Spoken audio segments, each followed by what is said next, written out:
Yeah. But yeah. Anyway, pleasure to meet you. It's Pleasure. great to meet you. Yeah, I'm specifically in the middle of America. I'm in Kansas City, Missouri. So, Right. um, but I'm looking forward to getting into your life of AI. And before we do that, I want to know, my first question to you is this. I know we're getting tired of talking about COVID, but 4 years ago, 4.5 years ago, we were trying to figure out how it was all going to pan out. How did you survive the pandemic and how did it change the way that you do things now? So I I got into business about 3 months before COVID. So Okay. 3 months before COVID, I started my first business, and for me, COVID was a good thing because it was a great leveling. It was a way to level the playing field for anyone who's getting into any space because no one knew what they were doing. No one knew what they were doing. So because no one knew what they were doing, it gave someone like me an opportunity to make a lot of cold calls, contact people who you wouldn't normally be able to contact, have conversations. So I just went to the basics, call people up on their phones, get their phone number, have a conversation, see how they're getting on. Um, and it was a fantastic opportunity for salespeople because you just ask the same question, the same opener. How is COVID life treating you? So it made everything a lot more accessible for everybody. I found anyway. So let's get to the heart and soul of exactly what you do for a living right now in 2024. I'm going to put you in front of a bunch of grade schoolers, third graders at career day, and one of the kids says, "Hey, what do you do for a living?" How do you answer them? I answer them like this. I take people who make technology and I help them explain what it is that they do so that you guys can understand it. Okay. That's Okay. what I do. Well, you guys and your grandmothers can Yeah, right. understand. Yeah, I get it. So, what did you want to be in the third grade? What was your dream? When I was in the third grade, my dream was to be a police officer. Yeah. And then I started to meet police officers and I went, oh, actually, I don't want to be that. And then I kept asking my granddad the same question over and over and over again, which was who's in charge of the police? Who's in charge of the chief constable? Who's in charge? Who's in charge? And I eventually reached the point where it was in the UK, the prime minister. And I said, yes, I'll be that then. So when I could think like that, it was to be the prime minister. It was to be political, go into politics. Wow. Yeah, when I was a kid, I used to watch a show called Chips. It was the California Highway Patrol, and I was enamored with it. I wanted to be out there. And then we got a show that was a reality-based show called Cops, and it showed what really happened. And I was like, I'm good. I'm Mm. out. Yeah, bad boys. What you gonna do? That's it. Exactly. Exactly. So let's go back to your childhood. Tell me what were some of the foundational seeds that were planted into you to not only get into sales, but to get into technology and kind of be an ombudsman to help people understand things. So my childhood, I was raised by my grandparents, who were both World War II generation, and my mother, who is got epilepsy and other kinds of disabilities, different things like that. So how you communicate to people, the language that you use, how clearly you can get a point across or an idea across, for me, wasn't just about being easily understood. It was just a way of life. It was a way of being. My granddad, for example, was a bit deaf. So you had to consider the words you used very carefully and then shouted them at him. So you get it. My mum, sometimes she had bad days, sometimes she had good days, and you have to choose the wording. So when it comes down to technology and sales, well, technology is very complex. A lot of people struggle with it. Tech people struggle with understanding what they really have in the market and how they can package what they have.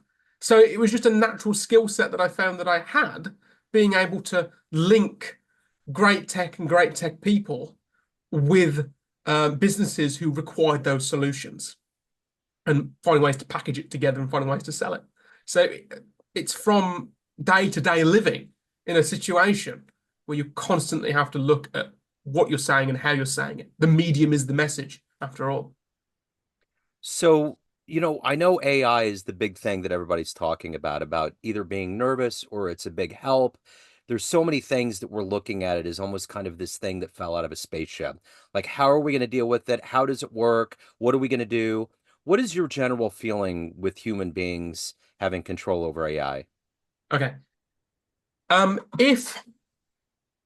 If you want a really simple answer, the simple answer is that human beings will not be able to control AI Yeah, because AI will have sub programs or sub actions that it wants to take. For example, if you tell AI, I want you to achieve X, Y, and Z goal, well, in order for it to achieve X, Y, and Z goal, it has to survive. So now it has a sub process of survival. So now it wants to survive in order to achieve its goal. You didn't tell it to survive, but now it wants to survive. That's a yeah. simple answer. The complex answer is that we're thinking about the problem completely wrong. You asked me the question around if human beings can control AI. I think that our entire system, our economic system, our political system, the way in which we live in the world is going to have to change. It just has to, because we cannot see the world in this antiquated way of control. We It's not going to allow us to do that. AI isn't even a tool; it's an agent. The nuclear bomb was a tool. The microwave is a tool. This microphone is a tool, and it's a tool because it doesn't think. AI thinks, and it's going to get better and better and better at thinking. So if we set AI onto a course of action, which is paradise on earth, no famine, no greed, whatever it is, it will think a way of a solution and then will execute that solution. It won't be about control anymore. It'll be about what kind of an AI we want to have. And it has to be an AI that loves us, that feels. So the next challenge isn't how to control it, it's how to get it to feel. That's the real question that we need to be asking these tech brain people. That's great. What a great way of putting it out there. So, who's been a hero for you? Who's been that person that's motivated you and inspired you to do the work that you do? Um, for me, my granddad was always a really, really big influence on me. I only knew him when he was retired. I only knew him when he was retired, which is a funny place to sort of meet someone in your life, a father figure. But every single day he would do stuff. He would do things. He would garden. He would paint. He would go out. He would.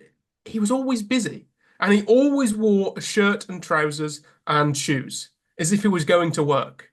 Because when he retired, he didn't stop working. His work just changed. It became stuff that he really wanted to do, really what he really enjoyed. And my entire life has basically been that. I refuse to do anything that I don't enjoy. I don't necessarily have to work.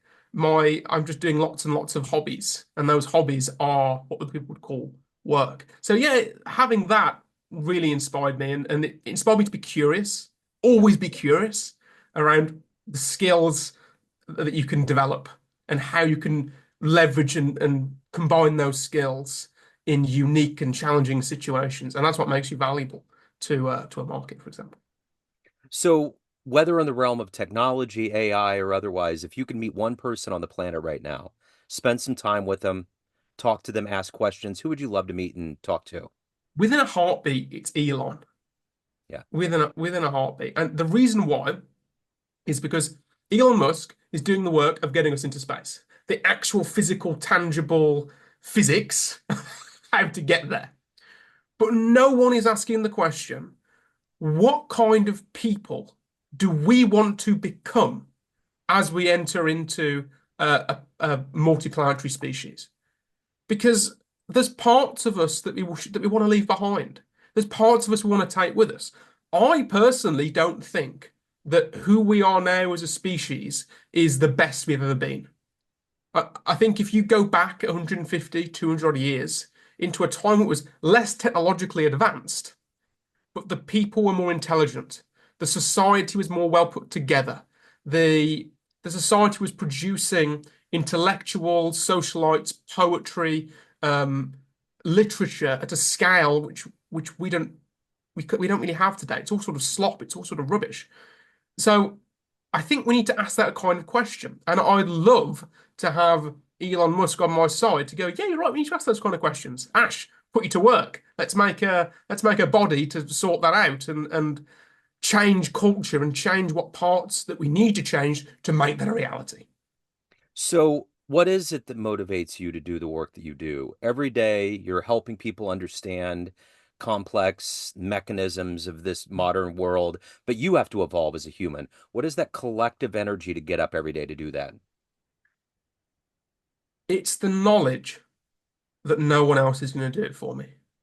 Um, I feel really, really grateful every single day. I'm really, really grateful for being able to be here, for being on the journey that I've been on, for in meeting the people that I've met, for being raised by people that were in a different generation than typical parents, to be able to read profusely, to be able to then use what I've read in a business setting and help people make money.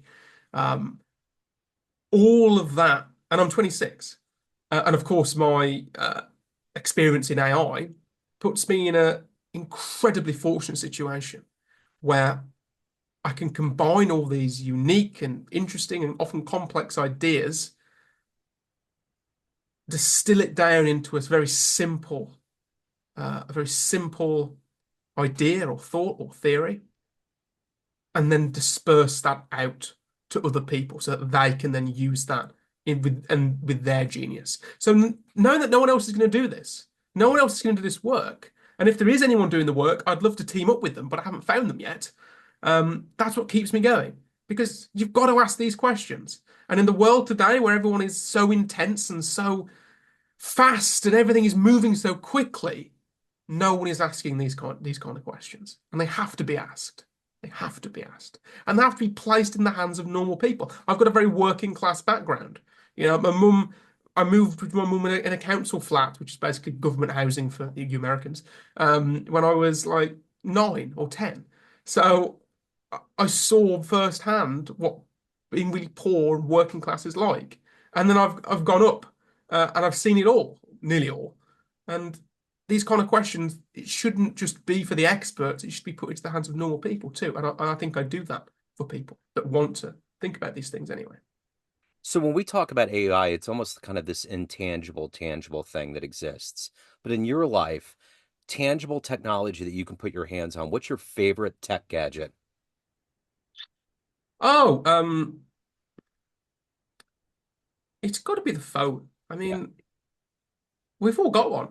Like, that's how brilliant it is. We've all got one. We use it all the time. It's like this alien piece of technology that you see from Star Trek, and it does everything.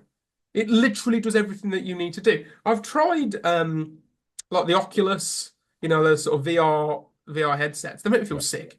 yeah. I haven't tried those like those the glasses yet, but I'm probably going to give those a go at some point. Um, and yeah, it's just amazing. It's Yeah. just amazing. I know lots of people wear these smartwatches. Personally, I don't rate smartwatches at all. I think they're far too intrusive. I think that phones are becoming far too intrusive. My phone is from 2018, and I haven't replaced it because I know that the software that needs to update it makes it more intelligent. I don't want it more intelligent. I actually want it dumber. So I Yeah. buy more and more and more dumber technology in order to not give away my information so freely. Yeah. So just having the basic features is all I really need. I don't need to do something magical. Just sort of call people, text people, get on social media, let me watch videos. That's it. That's all it That's needs. it. Totally. So, of everything that you've done up to this point in your life, what are you the proudest of?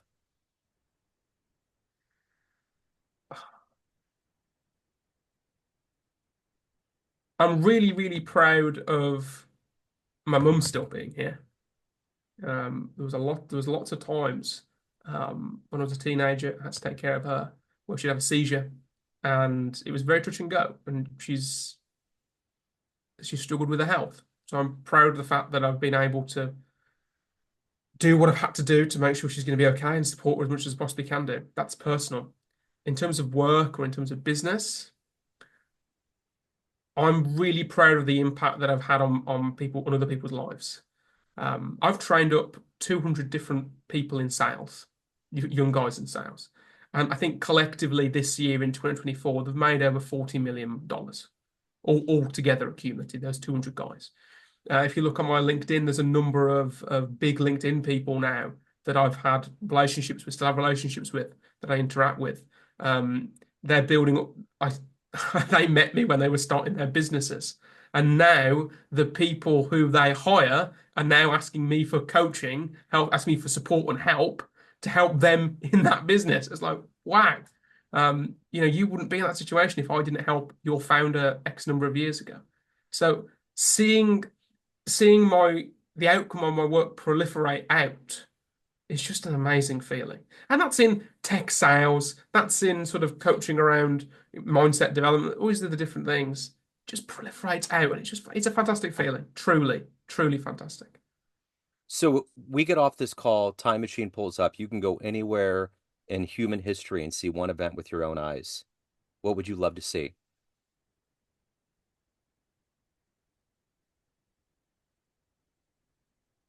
I would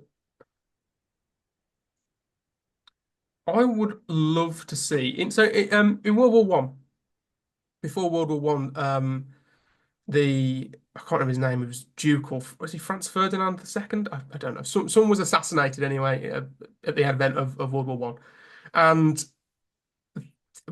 for some strange reason, the person who was going to assassinate this guy, he missed his carriage. So he went, he left, he got himself something to eat, and then just by happen chance, the carriage was going past this place where he was eating. So he got out and he shot him.